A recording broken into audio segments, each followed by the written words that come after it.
To open the speaker meeting with a moment of silence for the addict who still suffers, be it here or elsewhere, followed by the we version of the Serenity Prayer. God, grant us the serenity to accept the things we cannot change, the courage to change the things we can, and the wisdom to know the difference. Dave B. to come up and read Who is an Addict. I'm an addict named Dave. Who is an addict? Most of us do not have to think twice about this question. We know. Our whole life and thinking was centered in drugs in one form or another. The getting and using and finding ways and means to get more. We live to use and use to live. Very simply, an addict is a man or a woman whose life is controlled by drugs. We are people in the grip of a continuing and progressive illness whose ends are always the same: jails, institutions, and death. Thanks, Dave. Dave. We've asked Mike C. to come up and read What is the Narcotics Anonymous program. I'm Mike, and I'm an addict. NA is a non-profit fellowship or society of men and women for whom drugs have become a major problem.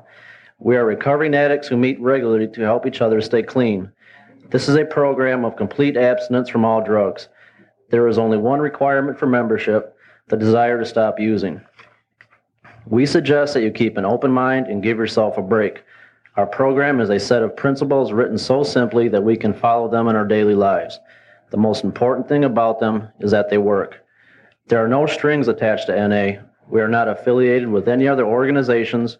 We have no initiation fees or dues, no pledges to sign, no promises to make to anyone. We are not connected with any political, religious, or law enforcement groups and are under no surveillance at any time. Anyone may join us, regardless of age, race, sexual identity, creed, religion, or lack of religion. We are not interested in what or how much you used, or who your connections were, what you have done in the past, or how much or how little you have, but only in what you want to do about your problem and how we can help. The newcomer is the most important person at any meeting, because we can only keep what we have by giving it away. We have learned from our group experience that those who keep coming to our meetings regularly stay clean. I asked Cal V. from Indy to read how it works. We hear Helen R. Excuse me. Hi, I'm an addict named Helen. Why are we here? Before coming to the Fellowship of NA, we could not manage our own lives. We could not live and enjoy life as other people do. We had to have something different, and we thought we had found it in drugs. We placed our use ahead of the welfare of our families, our wives, husbands, and our children. We had to have something different, and we thought we had found it in drugs. We had to have drugs at all costs. We did many people great harm, but most of all, we harmed ourselves. Through our inability to accept personal responsibilities, we were actually creating our own problems. We seemed to be incapable of facing life on its own terms. Most of us realized that in our addiction, we were slowly committing suicide, but addiction is such a cunning enemy of life that we had lost the power to do anything about it. Many of us ended up in jail or sought help through medicine, religion, and psychiatry. None of these methods was sufficient for us. Our disease always resurfaced or continued to progress until in desperation we sought help from each other in Narcotics Anonymous. After coming to NA, we realized we were sick people. We suffer from a disease from which there is no known cure. It can, however, be arrested at some point, and recovery is impossible. Thanks. Now for Cal V. from Indy. Hello, family. I'm Cal, and I'm an addict. Real grateful to be here, and I love everybody. Let's see. Okay. How it works. If you want what we have to offer and are willing to make the effort to get it, then you are ready to take certain steps. These are the principles that made our recovery possible. 1. We admitted we were powerless over our addiction, that our lives had become unmanageable. 2. We came to believe that a power greater than ourselves could restore us to sanity. 3. We made a decision to turn our will and our lives over to the care of God as we understood Him. 4. We made a searching and fearless moral inventory of ourselves. 5. We admitted to God, to ourselves, and to another human being the exact nature of our wrongs. We were entirely ready to have God remove all these defects of character. We humbly asked Him to remove our shortcomings. We made a list of all persons we had harmed and became willing to make amends to them all. We made direct amends to such people wherever possible, except when to do so would injure them or others. We continued to take personal inventory, and when we were wrong, promptly admitted it. We sought through prayer and meditation to improve our conscious contact with God as we understood Him, praying only for knowledge of His will for us and the power to carry that out. Having had a spiritual awakening as a result of these steps, we tried to carry this message to addicts and to practice these principles in all our affairs. We admitted we were powerless over our addiction and that our lives had become unmanageable.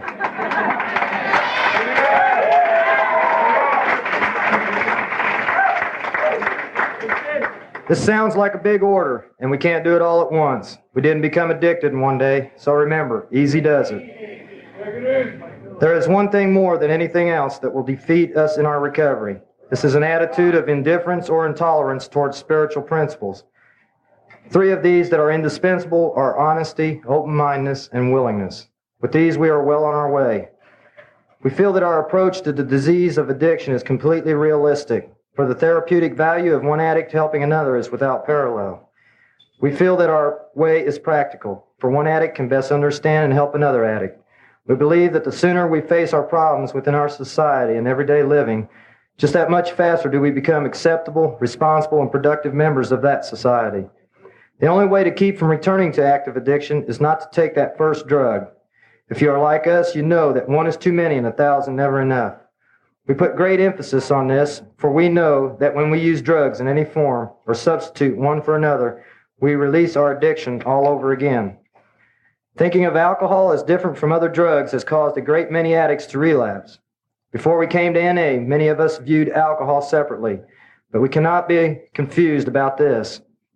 Alcohol is a drug. We are people with a disease of addiction, but we must abstain from all drugs in order to recover. Thank you. Ski, where are you at? Steve Ski to read the 12 traditions.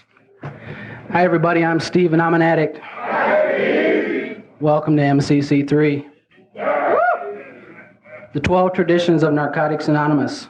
We keep what we have only with vigilance, and just as freedom for the individual comes from the 12 steps, so freedom for the group springs from our traditions.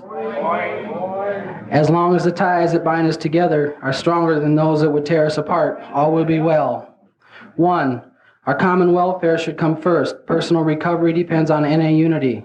2. For our group purpose, there is but one ultimate authority, a loving God as He may express Himself in our group conscience. Our leaders are but trusted servants. They do not govern. The only requirement for membership is a desire to stop using. Each group should be autonomous except in matters affecting other groups or NA as a whole. Each group has but one primary purpose, to carry the message to the addict who still suffers. An NA group ought never endorse, finance, or lend the NA name to any related facility or outside enterprise, lest problems of money, property, or prestige divert us from our primary purpose. Every NA group ought to be fully self-supporting, declining outside contributions. Narcotics Anonymous should remain forever non-professional, but our service centers may employ special workers. NA as such ought never be organized, but we may create service boards or committees directly responsible to those they serve. Narcotics Anonymous has no opinion on outside issues, hence the NA name ought never be drawn into public controversy. Our public relations policy is based on attraction rather than promotion. We need always maintain personal anonymity at the level of press, radio, and films. Anonymity is the spiritual foundation of all our traditions, ever reminding us to place principles before personalities.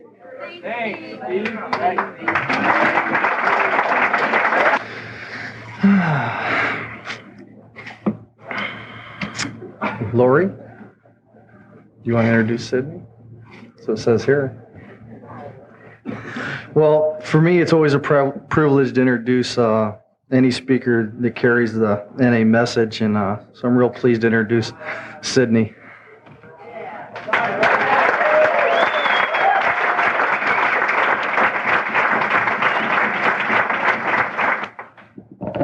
I'm an addict, and my name is Sydney. Oh, I love being here. I want to thank the Entertainment Committee, the Activities Committee of this convention, for asking me. It's really a privilege to be here.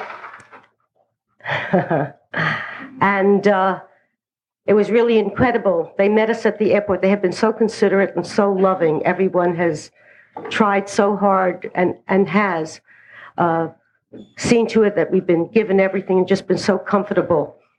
And when Jeff picked us up at the airport and took us into his car, he goes to turn on the switch and the car doesn't start. The battery went dead.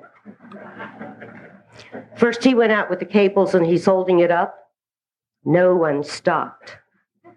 Then Judy went out and held up the cables. No one stopped. I went out and held up the cables, and the first car that came by stopped. Let me tell you, nothing beats experience.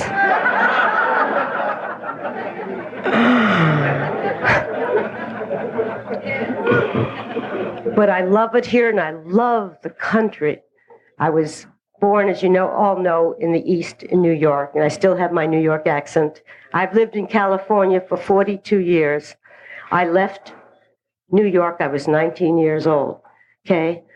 And I still have my New York accent. I hope it makes you feel at home. And moving to Los Angeles, even though it was never really a small town, but it was smaller than it is today. It's still a lot of concrete, although it is very beautiful.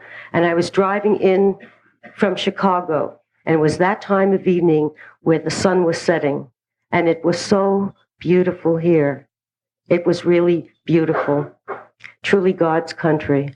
And I'm very grateful to be here, because as much of a privilege as it is for me to be up here sharing with you my experience in Narcotics Anonymous, the beauty, what I love more than anything, is a chance that I have of meeting all of you personally. And I know for many, many years, I have seen many of you throughout the country at one convention or conference or wherever it has been. And over, we begin to see the addicts who are staying clean, and we're around today. And we're able to say to the new people that come in, you know, in Narcotics Anonymous, there is recovery.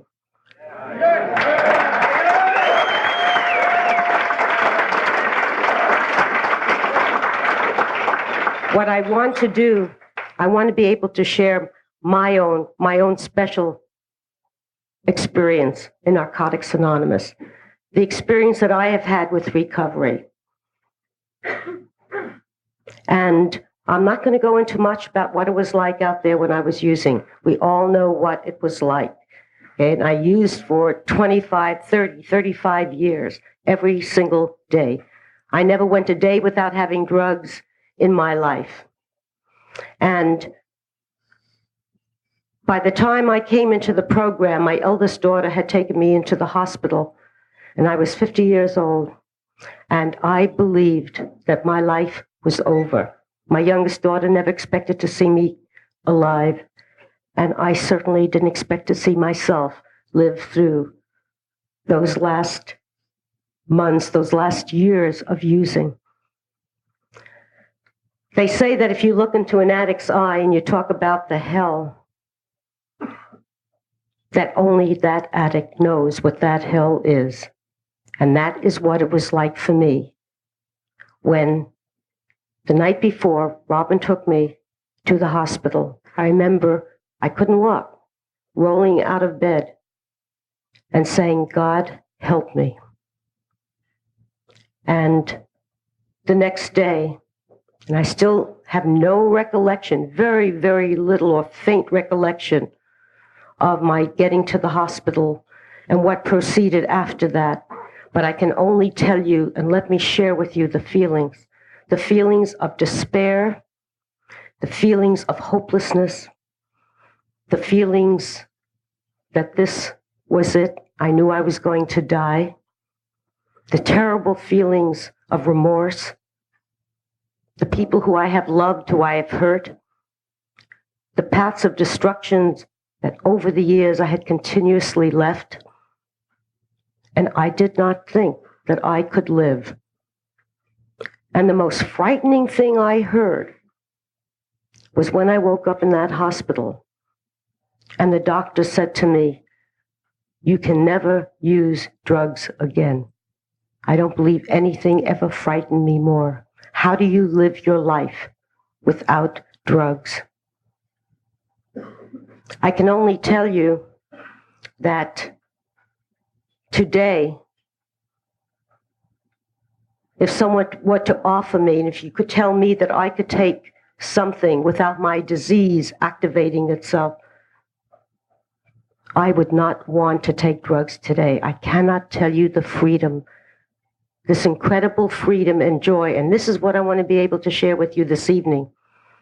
That is the freedom that I have been given, this incredible gift that I have been given, this recovery that I have experienced in Narcotics Anonymous, because there was no one who was more depressed, more without hope than I was when I came into this program. And I'm still in awe today of the fact that I wake up every morning and I am not depressed. Fear has been removed. Impending doom has become something of a memory. I don't have that anymore. That is the miracle. And even more than that, I can live my life without drugs today. It still fills me when I think of what this program has given me. I remember the night before I went into the hospital. I remember thinking that I was going to die and this was it. I remember the loneliness, the feeling of being alone. I had left a complete path of destruction, which was what I did best. And even though I knew my children loved me and my friends loved me, I felt this incredible feeling of being alone. Let me tell you how alone I felt. I remember sitting there looking at the phone, and this is how much I had isolated myself. I remember picking up the phone and calling the time so that I could hear another voice at the other end of the phone. And today, when I look around and I see the addicts in my life, and I see the love that I have in my life, and a loving God that I have in my life today, and to know that I never have to be alone again. No addict ever has to be alone again. There isn't anything that we go through that we have to go through alone. What an incredible feeling that is. I have only one story to share, and that is my experience. And I never know what I'm going to say when I come up here. And I tell that story and I share that experience. And I share the moments that have added so much to my recovery, where I can share with you how the steps and the traditions and the spiritual principles have entered my life and how they affected me. And although it's very painful, I do want to share this with you. You know, I was sharing just last week about this particular thing. And as I was sharing it, and I know it touched many addicts, I know that many were affected by it because one of someone in our family, all of our family, had overdosed and had died that weekend. And these men and women who were very close to him were going through a very special pain. And I remember as I was sharing about this experience that three of the women got up to leave because they could not sit there and the pain was too much for them. And I remember feeling, and I wanted to shout out, don't leave. Because what I want to share with you is a message of hope. It's a message of faith that no matter what happens to us in our lives, that no addict ever need go out there and use no matter what. That is what this program of Narcotics Anonymous can give us and can do for us. This was around 4.5 years ago. And my daughter Leslie died. And I loved Leslie very, very much. She was 29 years old. And I had her at a hospital that morning for around 5 hours. And they told me to take her home. And then just a couple of hours later, she just died in my arms. It was at that moment, when I had 7 years clean, that I understood what it meant to be powerless. I remember going into the other room. The paramedics had sent me into the other room. And I remember them talking, their voices in the background. I remember the moment that shock came in. And it was like nothing. It was like I was not a human being even. I was just sitting there. And I heard them say, she isn't breathing anymore.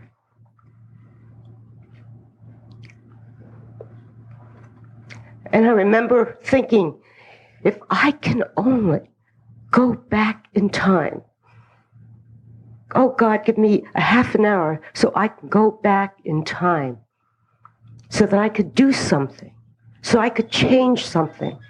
I know that there is something that I could do. And it was at that moment when nothing changed, when I knew I couldn't go back, that I became aware of what being powerless was. I began to understand what it meant not being able to manipulate or control something to be the way I thought it should be. In our first step, we talk about the disease of addiction. And I want you to know, and this is how I feel, I was never powerless over using drugs. I was able to use drugs whenever I wanted, as much as I wanted. I found a way to use drugs. But I was powerless over stopping.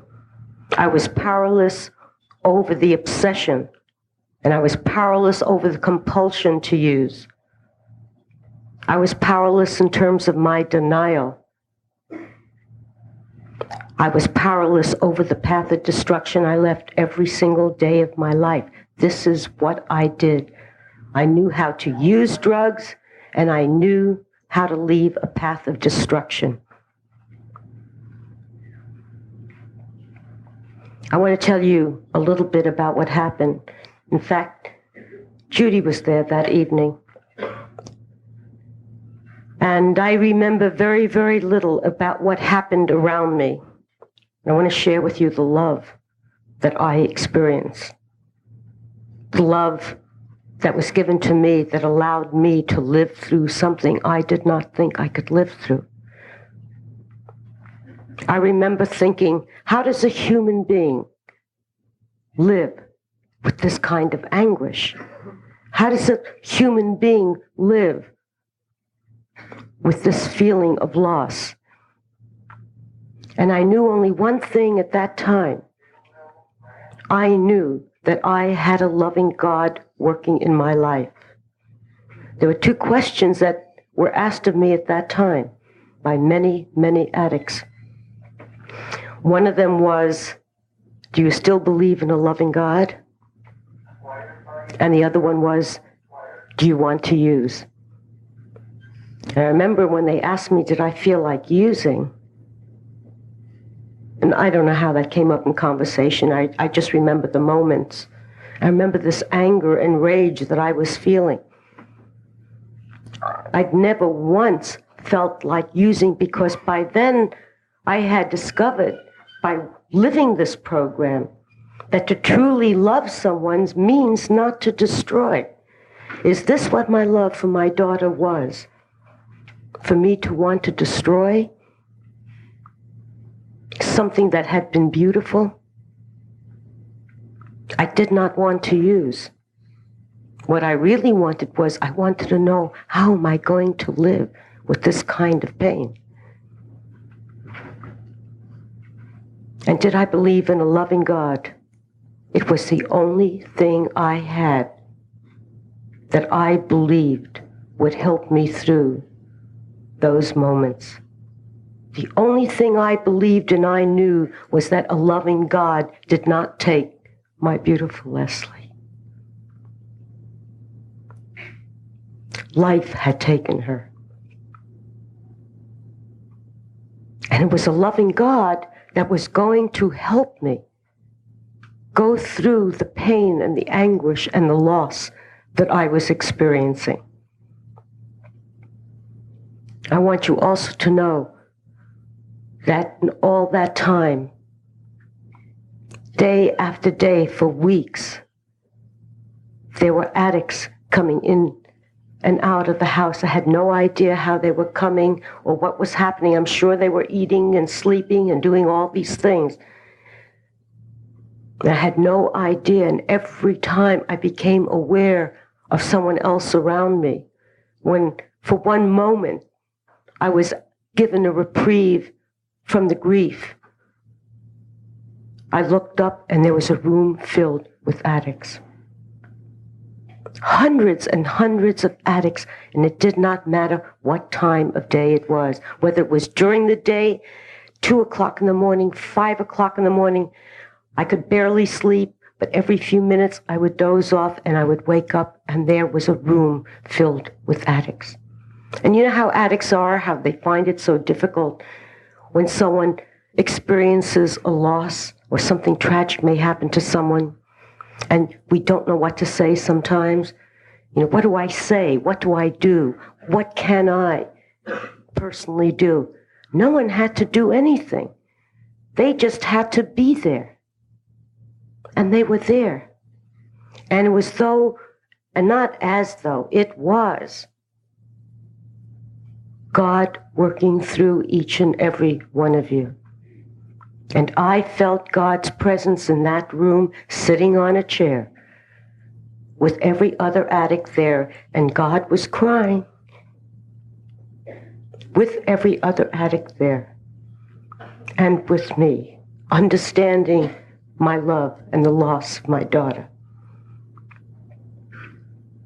What a miracle that was, because I remember saying, God, give me one moment of reprieve.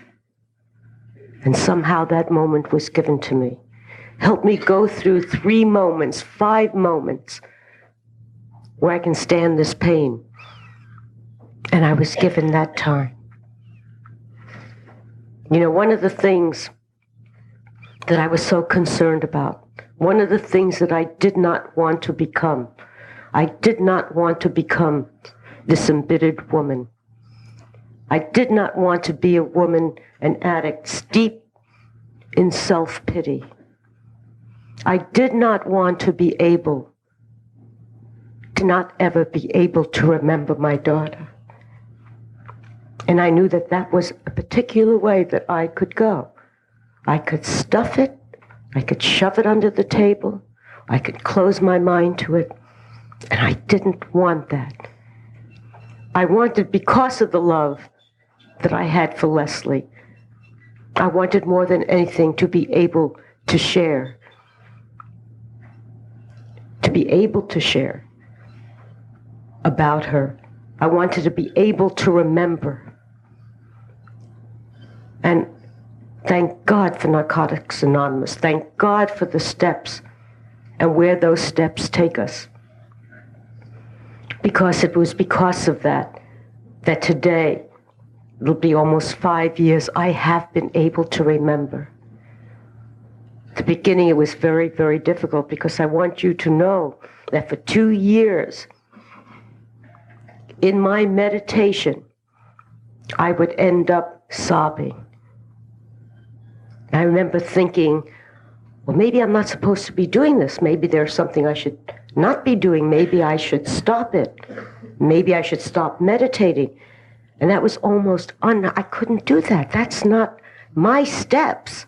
The steps of Narcotics Anonymous say that the 11th step is the prayer and the meditation.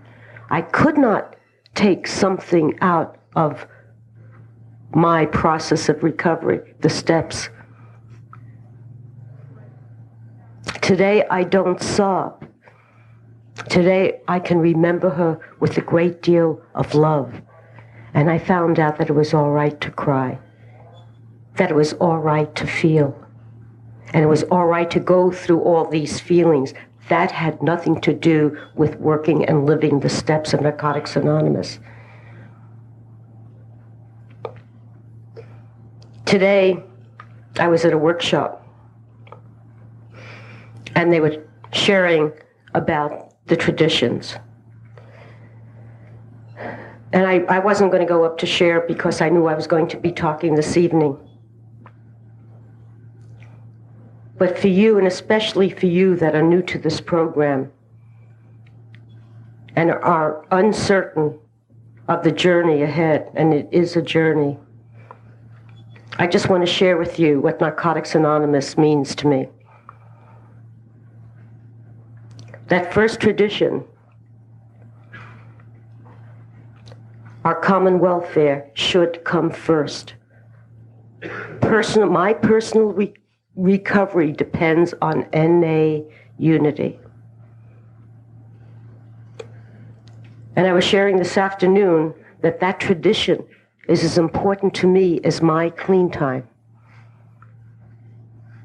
There isn't one thing that I do, that I say, that does not take into consideration if this is for our common welfare, if this is not to help Narcotics Anonymous. Because I truly believe that without Narcotics Anonymous, I would have no personal recovery. Because you are Narcotics Anonymous. And the group conscience determines what my recovery is, in terms of I believe in the group conscience. I believe in whatever we say and what the common welfare is will benefit me personally.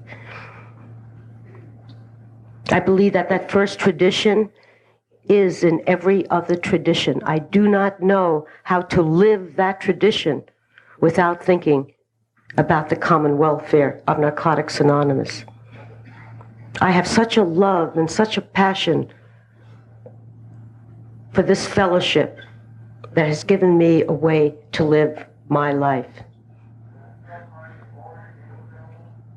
You know, in the second step, when they talk about the insanity, I never understood that at the beginning. By the way, I didn't understand anything at the beginning. I could refer to Martians better than I could refer to you. I didn't know what you were talking about.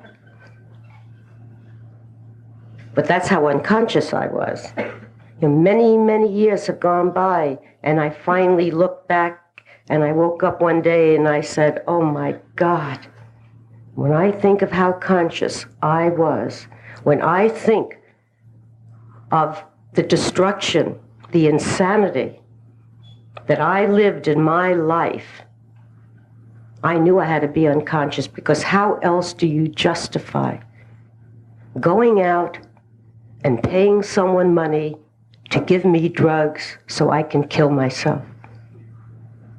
That's insanity.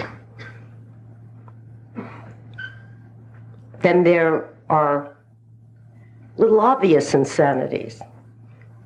You know, when one of my babies come over to me, we're talking, and I say, have you finished your fourth step yet? You have a date set, right? He says, no. And I say, we have to have this done.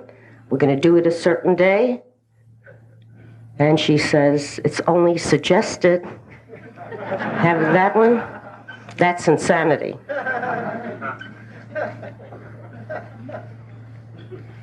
There are many, many, and thousands of insanities. The insanity I had out there was total insanity.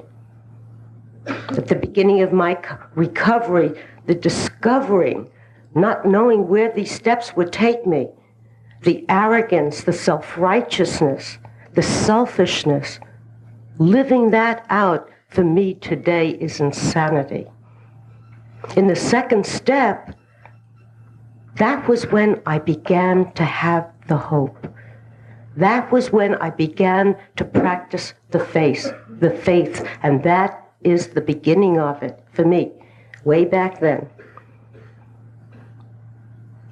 And in having that faith, in having that hope, that a power greater than myself could restore me to sanity, I was then able to take my life and everything about it and turn it over to the loving care of God, a power greater than myself.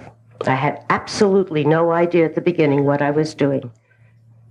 I used to keep it very simple. You know, I did not understand. I would go around like an idiot, and I'd say, how do you turn over your life to the care of a loving God?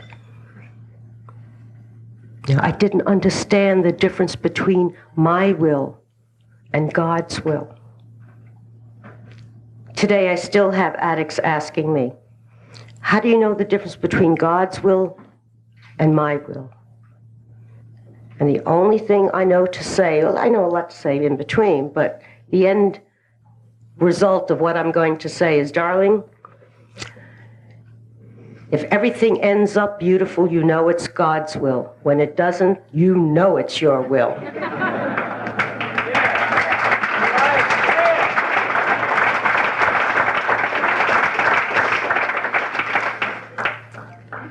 And the fourth step for me was the beginning of being able to see so many things about myself. You know, I was filled with fear. I was arrogant. I'm never going to do this. I am not going to tell somebody everything about me. I didn't have any faith. I did not trust. And I didn't want to die. So I did everything that I said I was not going to do, and I did a fourth step. You know, many times my babies will say to me, why do we have to write these steps? I have them off by writing the first step and then the second step and so forth and so on. And I said, well, I remember many years ago when I was out there using. And I remember when I would wake up one morning and I woke up and I had this second-degree burn all over my body.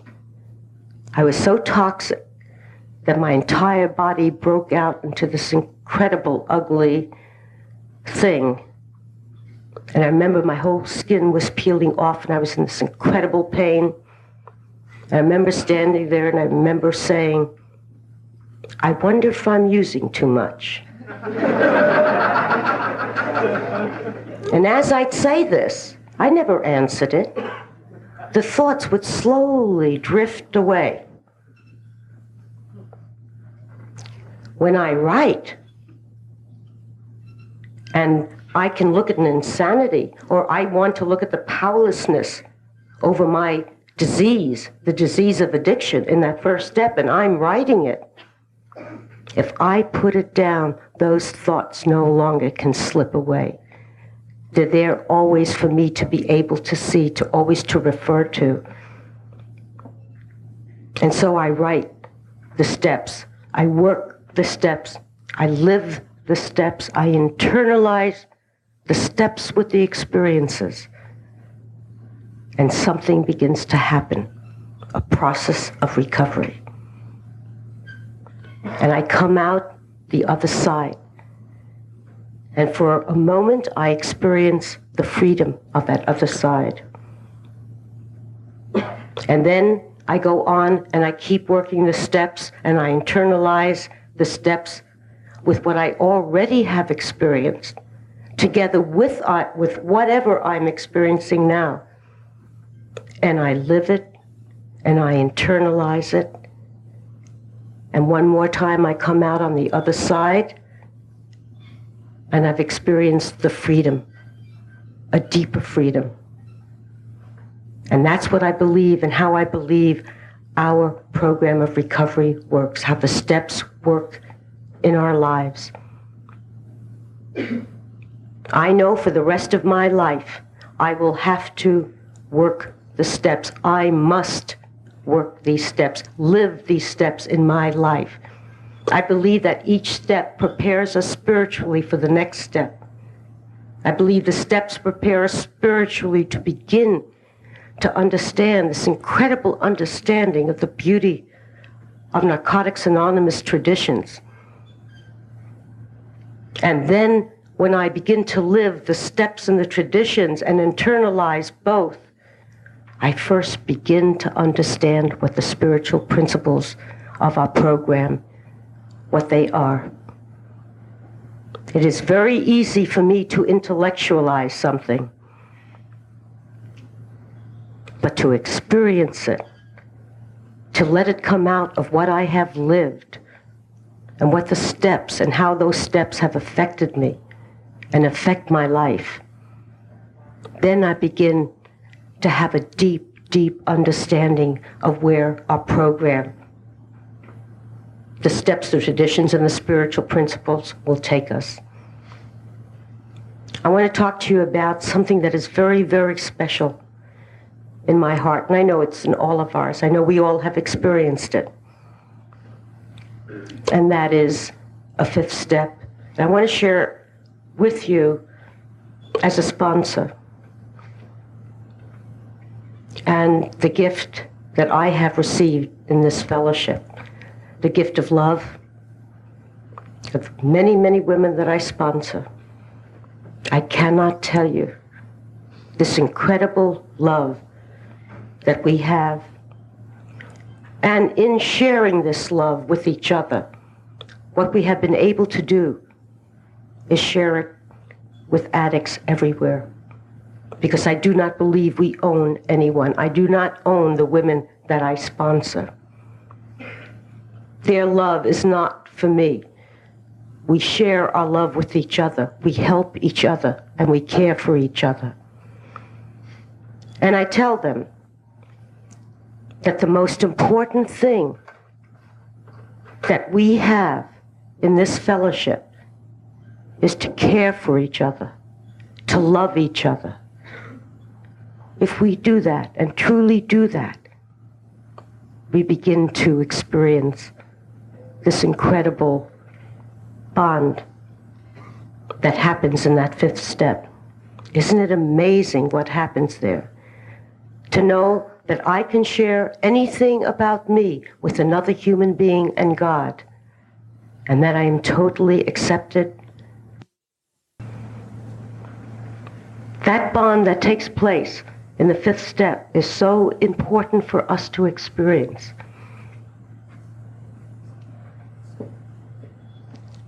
And in doing that fifth step, what comes out of that is the beginning of two things that we begin to see. And those are the patterns that allowed me to leave a path of destruction. In my fourth step, I will have the beginning of my character defects, and I will also have many of the people and situations that I have hurt in my life.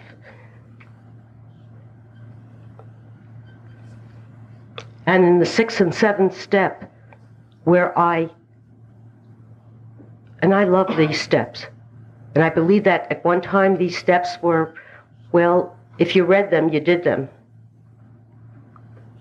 They aren't that way in my life, in my recovery. I believe a loving God is there to help us remove the character defects. But I believe that I must take some action. I must do something about it, because I believe that every step in Narcotics Anonymous is an action step. And what I do is, if I am living out being selfish today, what I must be able to do is I must be able to live that day being selfless. I always must look at the opposite. If I am being dishonest, I must do everything. One day, this is what I do. Every single day, my character defects are shown to me.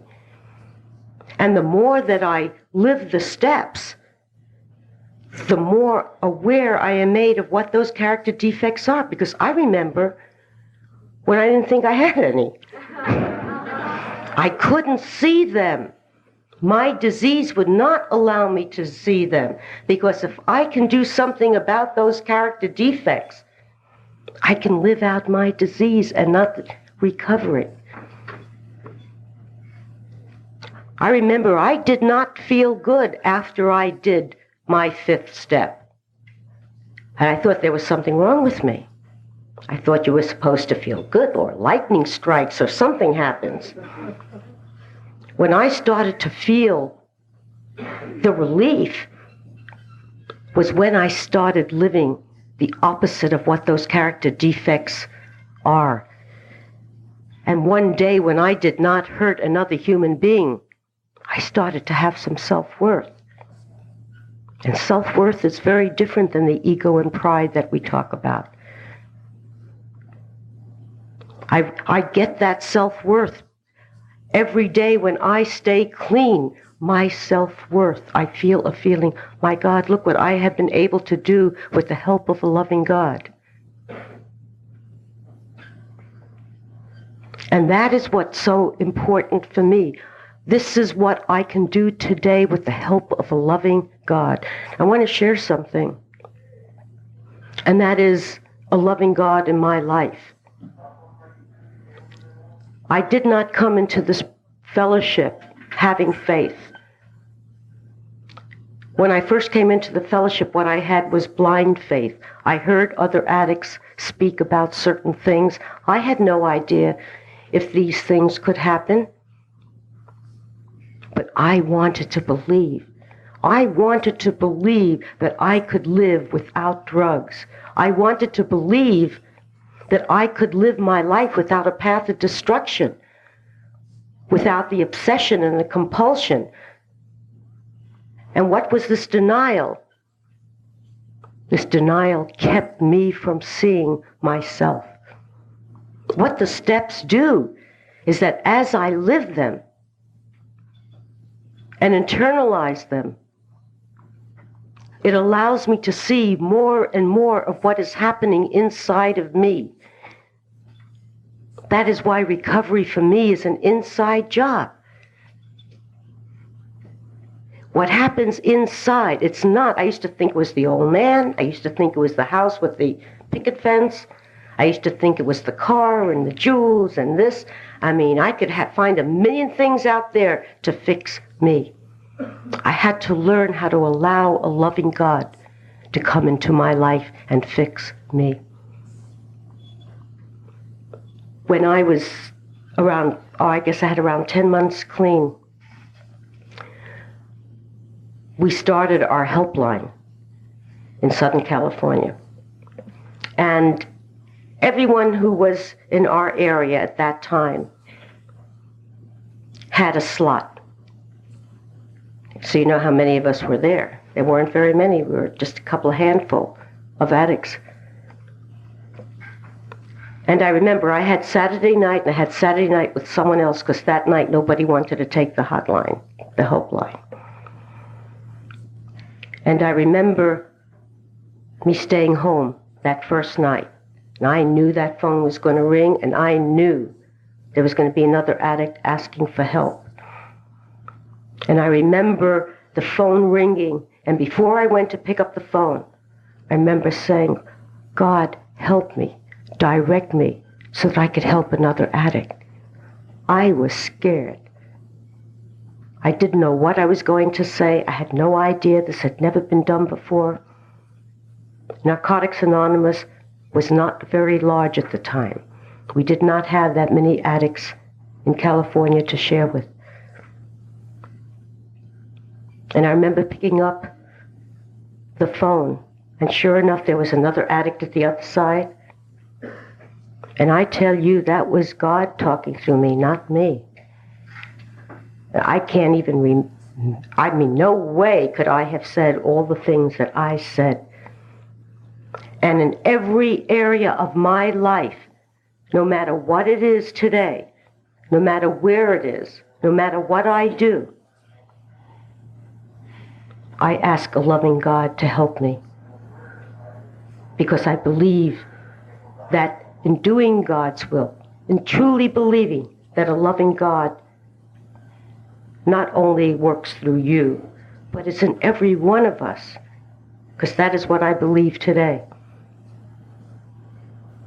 that a loving God will help me do what I have to do to help another addict. I want to share with you what happened with my eldest daughter in the 8th and 9th step. I had around 1.5 years clean, and I was going to a meeting, and Robin came into the house and she was crying hysterically. And she was sobbing. And I remember saying, "What is it? You know, what's happened?" And she says, "I have something to tell you." And she said, "In one way, I love you so much. I'm so afraid you won't love me if I share this with you." And she says, "In another way, I've got to tell you," she says, "the hate, the feelings that I had for you when you were using. And there was nothing we can do in the pain that it caused us." And I knew that this was a time that I was going to make an amends. I had spoken to my sponsor about it. I didn't think it would be exactly at this moment, but the moment had presented itself. And I went ahead and made my amends to Robin and told her that I knew I had very little time in the program.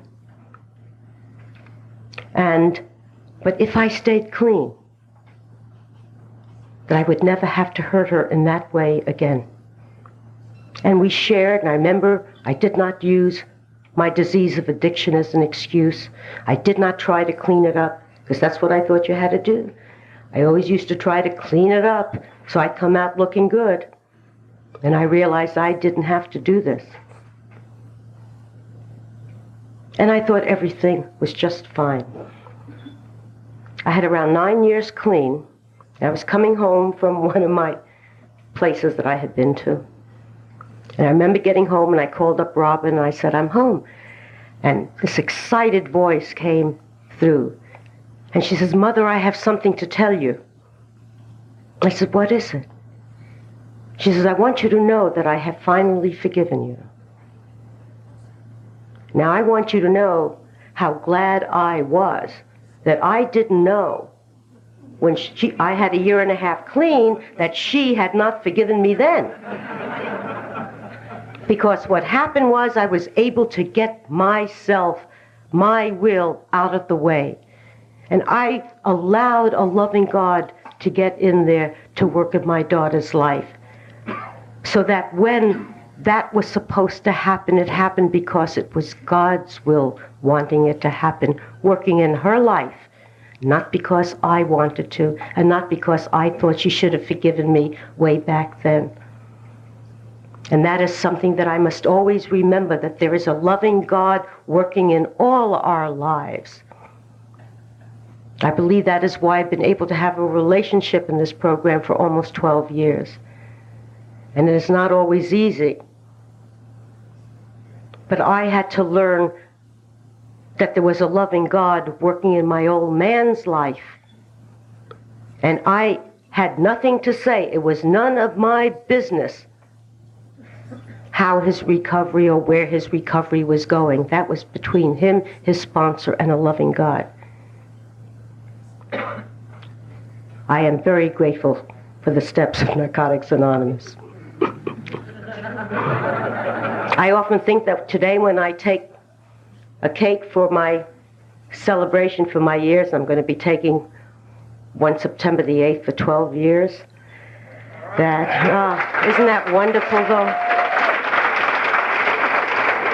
I share this with you, and I share it with you for talking about, can you imagine 12 years not using and having such a gift of freedom, of joy in my life today? I am still so jazzed by it, I can't tell you.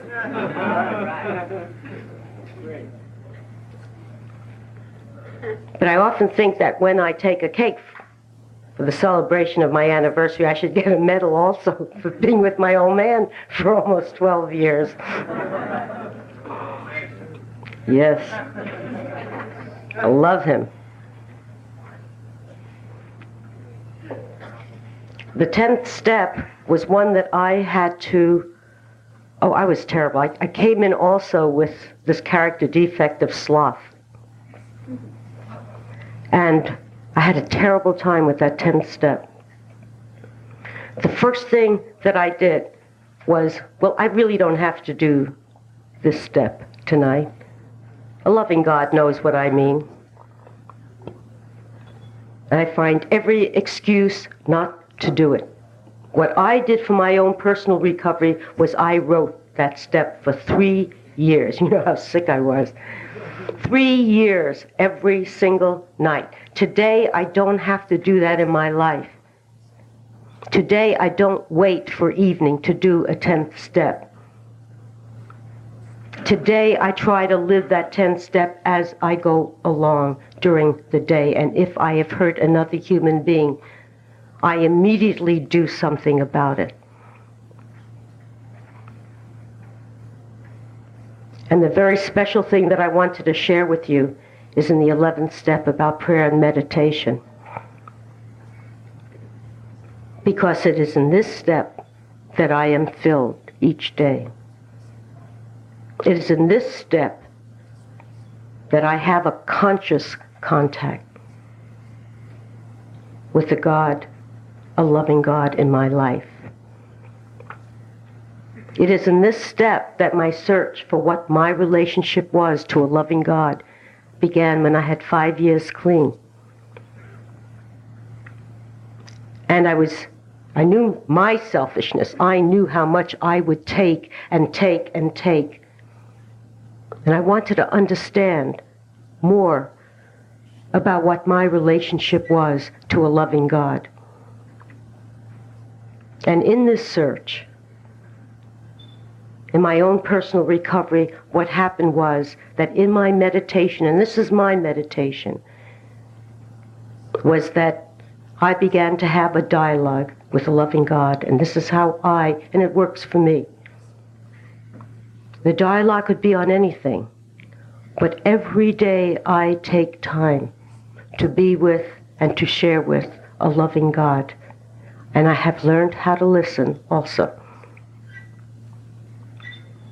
And I realized over the years, by doing this every day, I was practicing having faith. I did not know how to have faith. I did not know how to trust.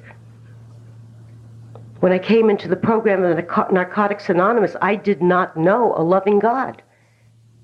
I knew only of a vengeful God. And I went through all the other things, atheist, agnostic, I went right through them all. I have come to discover, to understand what a loving God is in my life today. I believe that what a loving God will do for me is help me get through whatever I have to get through without destroying. Will help me bear any pain and joy. So I used to destroy over joy just as well as I did over pain. No matter what happened, I would make certain in my life that I left a path of destruction. The fellowship, the steps and the traditions and the spiritual principles of this fellowship, of Narcotics Anonymous, has given me a way to live without destroying. What a freedom that is. And this conscious contact that I have with my loving God is done with this dialogue.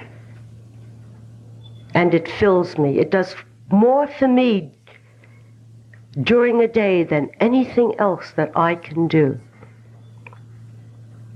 It helps me see clearly the character defect that I must work on. It helps me to realize the powerlessness in my life.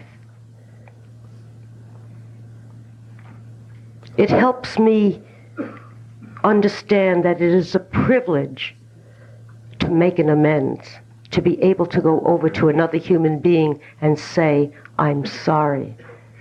And more than that, today for me it is not enough to say that I am sorry, even though I must say that. I must learn how not to do that again, to hurt that human being. And I believe that this is what my relationship is to a loving God. This is what we share. And that is what I believe that I share with you, what we share with each other. A loving God within all of us. And let me tell you about having a spiritual awakening. You know, awakening means just that. You ever wake up in the morning and you just don't wake up? I don't just wake up. I awaken. It's a process of awakening. Boy, I was anything but awakened when I came into the program. And to be able to come here and share with you, to be able to go to a meeting and share, to be able to go over to another addict and hold their hand and say, it's going to be all right. You don't have to use. It's going to get better. We have to give it away. I believe that every prayer that we have is a prayer of selflessness. I believe that everything good and beautiful and wonderful that happens to me is not because it happens to me. It is so that I can give it to another addict and share it with that addict. And I believe that's what we're all here for, so that one day no addict need die out there.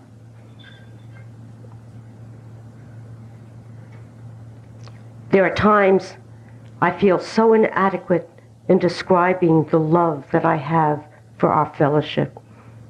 I don't know how to articulate the feelings of love that I have for what happens to us in these rooms.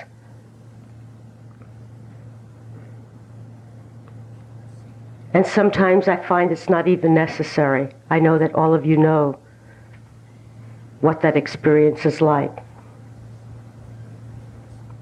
But I can only say